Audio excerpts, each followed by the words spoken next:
नमस्कार, स्वागत है आपका वंदे भारत न्यूज में। मैं यशस्विनी। चलिए देखते हैं आज की सुपरफास्ट खबरें फटाफट अंदाज में। आज की सुपरफास्ट खबरों के सह प्रायोजक है डॉक्टर के+।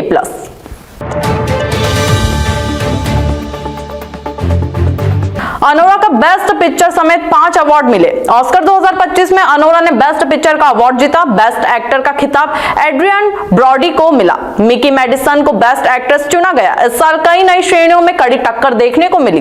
विजेताओं की घोषणा के बाद सोशल मीडिया पर प्रतिक्रियाओं की बाढ़ आ गई है।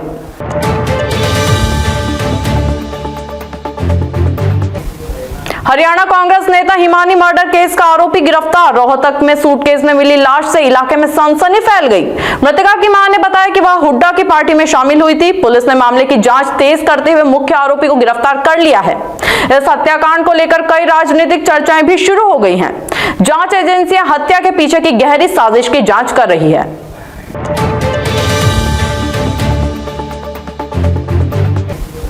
हरियाणा कांग्रेस नेता हिमानी मर्डर केस का आरोपी गिरफ्तार। रोहतक में सूटकेस में मिली लाश से इलाके में सनसनी फैल गई। मृतका की मां ने बताया कि वह हुड्डा की पार्टी में शामिल हुई थी। पुलिस ने मामले की जांच तेज करते हुए मुख्य आरोपी को गिरफ्तार कर लिया है। इस हत्याकांड को लेकर कई राजनीतिक चर्चाएं भी शुरू हो गई हैं। जांच एजेंसियां हत्या के पीछे की गहरी साजिश की जांच कर रही है।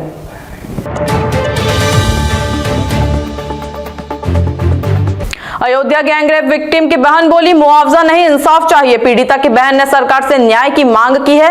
परिवार ने आरोप लगाया है कि पुलिस मामले में ढिलाई बरत रही है। परिजनों की मांग है कि आरोपियों को कड़ी से कड़ी सजा दिलाई जाए। सोशल मीडिया पर इस घटना के खिलाफ जबरदस्त आक्रोश देखने को मिल रहा है।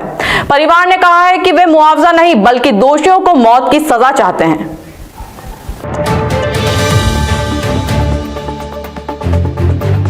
उत्तराखंड में एवलांच की चेतावनी। हिमाचल के लाहौल स्पीति में भी खतरा। उत्तराखंड में अगले 2 दिनों में एवलांच आने की संभावना जताई गई है। हिमाचल प्रदेश के लाहौल स्पीति में भी हिमस्खलन की चेतावनी जारी की गई है। छत्तीसगढ़ में तापमान 37.3 डिग्री सेल्सियस तक पहुंच गया है, जिससे गर्मी बढ़ गई है। मौसम विभाग ने लोगों को सुरक्षित रहने और सतर्कता बरतने की सलाह दी है। प्रशासन ने हिमस्खलन संभावित इलाकों में अलर्ट जारी किया है। कोहली ने अक्षर पटेल के बेहतरीन प्रदर्शन के लिए उनके पैर छुए। फिलिप्स ने 0.62 सेकंड में हवा में उछलकर शानदार कैच लपका। भारत ने रिकॉर्ड 13वीं बार टॉस गंवाया, जिससे फैंस निराश हुए। यह मुकाबला भारतीय टीम के लिए बेहद चुनौतीपूर्ण रहा। मैच के दौरान कई दिलचस्प और अनोखे पल देखने को मिले।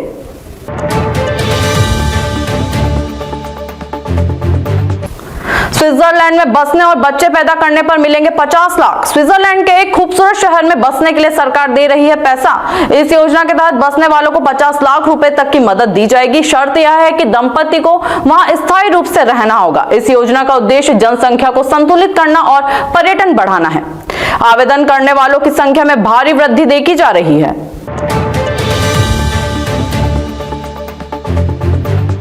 जेलेंस्की अमेरिका के साथ मिनरल डील के लिए फिर तैयार। यूक्रेन के राष्ट्रपति जेलेंस्की ने अमेरिका के साथ व्यापार पर जोर दिया। उन्होंने कहा कि ट्रंप के साथ बहस का सिर्फ पुतिन को फायदा हुआ। अमेरिका से मिनरल डील को लेकर बातचीत फिर शुरू होगी। रूस यूक्रेन युद्ध के बीच इस डील के कई रणनीतिक मायने हैं। अमेरिका और यूक्रेन की इस डील से वैश्विक बाजार भी प्रभावित हो सकता है।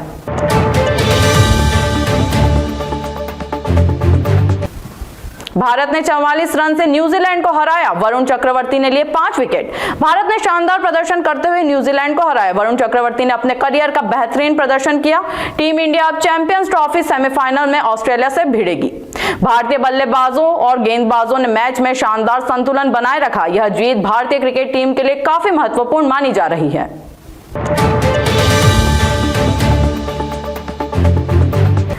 एनिमल की आलोचना के लिए संदीप का दिव्य कीर्ति पर तंज। संदीप ने कहा कि आईएएस बनना आसान है, लेकिन फिल्म बनाना कठिन है। उन्होंने दिव्य कीर्ति पर निशाना साधते हुए उन्हें चुनौती दी। फिल्म एनिमल की आलोचना पर बहस तेज हो गई है। सोशल मीडिया पर इस विवाद को लेकर दोनों पक्ष आमने सामने हैं। संदीप ने कहा कि सिनेमा और प्रशासन दोनों की अपनी चुनौतियां होती हैं।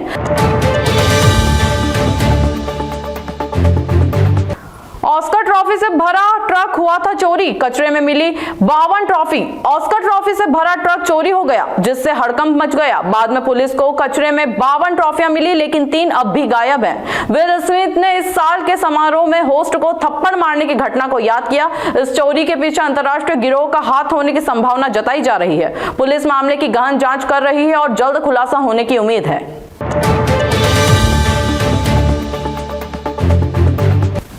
फिल्मों में नहीं आना चाहती थी प्रियंका चोपड़ा, मां मधु ने किए खुलासे। प्रियंका चोपड़ा शुरुआती में फिल्मों में आने के लिए इच्छुक नहीं थी। उनकी मां मधु चोपड़ा ने इस बात का खुलासा एक इंटरव्यू में किया। उन्होंने बताया कि कैसे प्रियंका का झुकाव मेडिकल फील्ड की ओर था। बाद में मिस वर्ल्ड बनने के बाद उन्होंने बॉलीवुड में कदम रखा। प्रियंका ने इस फैसले को अपने जीवन का सबसे बड़ा मोड़ बताया है।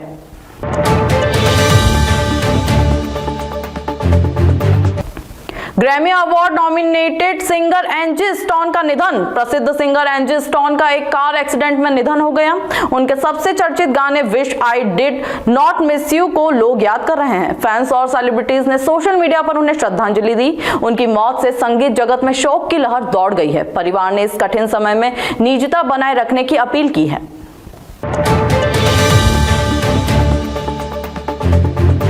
RAS प्री 2024 9 अभ्यर्थी डीबर झुंझुनू परीक्षा केंद्र ब्लैकलिस्ट। राजस्थान लोक सेवा आयोग प्री परीक्षा में बड़ा घोटाला सामने आया। केंद्र अधीक्षक ने कक्ष में पेपर खोलकर नियमों का उल्लंघन किया। इसके चलते 9 अभ्यर्थियों को परीक्षा से डिबार कर दिया गया है। झुंझुनू का परीक्षा केंद्र ब्लैकलिस्ट कर दिया गया है।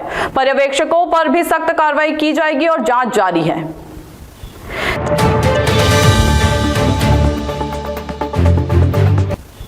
CUET UG के रजिस्ट्रेशन शुरू, 23 मार्च तक करें apply. Common university entrance test के लिए रजिस्ट्रेशन शुरू हो चुके हैं। 23 मार्च तक ऑनलाइन आवेदन करने की अंतिम तिथि घोषित की गई है। परीक्षा 8 मई से 1 जून तक विभिन्न केंद्रों पर आयोजित होगी। इस साल परीक्षा में नए पैटर्न और संशोधित सिलेबस को शामिल किया गया है। आवेदकों को समय से पहले फॉर्म भरने की सलाह दी गई है।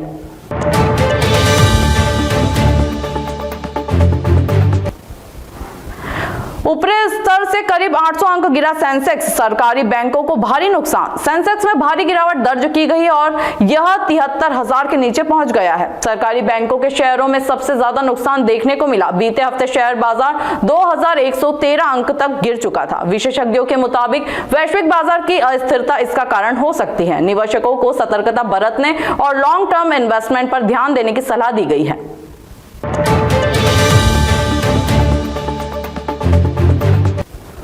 सेबी चीफ माधवी बूच पर एफआईआर का आदेश। माधवी बूच पर कथित वित्तीय अनियमितताओं को लेकर एफआईआर दर्ज करने का आदेश दिया गया है।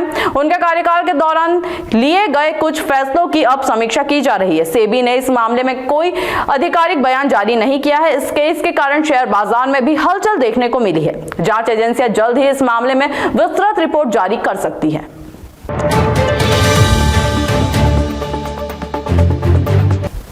शेयर बाजार में इस हफ्ते उतार चढ़ाव की संभावना। टैरिफ पॉलिसी वैश्विक बाजार के उतार चढ़ाव और निवेशकों के रुझान पर नजर रखेगी। एफआईआई और डीआईआई के निवेशक पर्यटन बाजार और दिशा तय कर सकते हैं। पिछले हफ्ते की गिरावट के बाद निवेशकों में अनिश्चितता बनी हुई है। मौजूदा हालात में एक्सपर्ट्स लॉन्ग टर्म इन्वेस्टमेंट की सलाह दे रहे हैं। सोमवार के शुरुआती कारोबार में बाजार में हल्की रिकवरी देखने को मिली।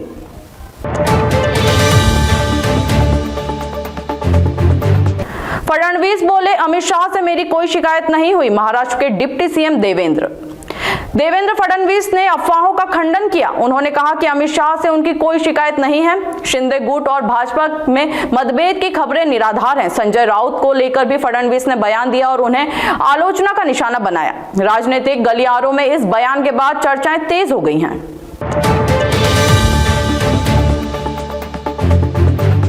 रमजान के मौके पर संभल में बिना लाउड स्पीकर दी जा रही अजान। संभल में रमजान के दौरान लाउड स्पीकर के बिना अजान दी जा रही है। मौलाना ने इसे समाज में भाईचारे की मिसाल बताया है। स्थानीय लोगों ने इस पहल की सराहना की और इसे अनुकरणीय बताया। पुलिस और प्रशासन भी इस शांतिपूर्ण माहौल को बनाए रखने में सहयोग कर रहे हैं। इस कदम से धार्मिक समरसता को बढ़ावा मिलने की उम्मीद है।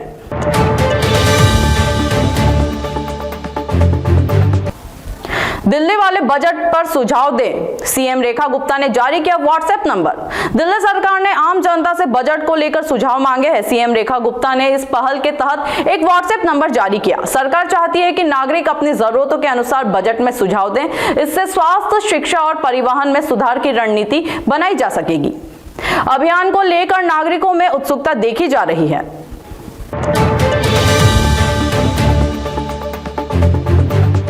नकाब लगाकर घुसे बदमाशों ने काटा एटीएम, 30 लाख रुपए लूटे। दिल्ली में नकाबपोश बदमाशों ने एक एटीएम को काट कर 30 लाख रुपए लूट लिए। घटना का वीडियो सोशल मीडिया पर वायरल हो गया है। पुलिस ने आरोपियों की तलाश के लिए जांच शुरू कर दी है। सीसीटीवी फुटेज के आधार पर संदिग्धों की पहचान की जा रही है। इस घटना के बाद शहर में सुरक्षा को लेकर सवाल खड़े हो गए हैं।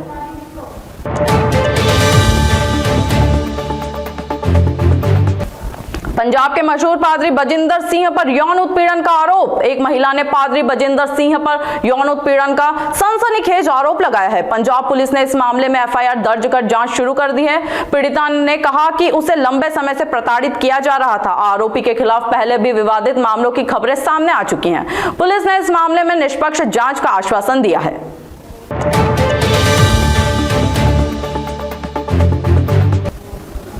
Kolkata rape murder case, CBI ने 11 पुलिसकर्मियों को समन भेजा। सीबीआई ने कोलकाता रेप मर्डर केस में 11 पुलिसकर्मियों को तलब किया। जांच एजेंसी इस मामले में पुलिस की भूमिका की भी जांच कर रही है। इस केस में पहले भी कई बड़े खुलासे हो चुके हैं। सप्लीमेंट्री चार्जशीट जल्द ही दाखिल की जाएगी। मामला हाई प्रोफाइल होने के कारण पूरे देश की नजर इस पर बनी हुई है।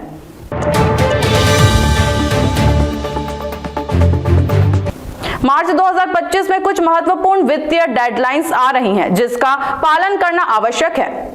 यूएन एक्टिवेशन और आधार लिंकिंग की अंतिम तिथि 15 मार्च 2025। कर्मचारी भविष्य निधि संगठन ने यूनिवर्सल अकाउंट नंबर के सक्रियण और बैंक खाते में आधार सीडिंग की समय सीमा को तय किया है। मार्च 2025 तक बढ़ा दी है। यह विस्तार कर्मचारियों को कर्मचारी लिंक्ड इंसेंटिव योजना के तहत बीमा कवरेज का लाभ उठाने में सहायता करेगा। तो ये थी आज की सुपरफास्ट खबरें। मिलते हैं अगली खबरों के साथ। तब तक के लिए बने रहिए वंदे भारत न्यूज के साथ।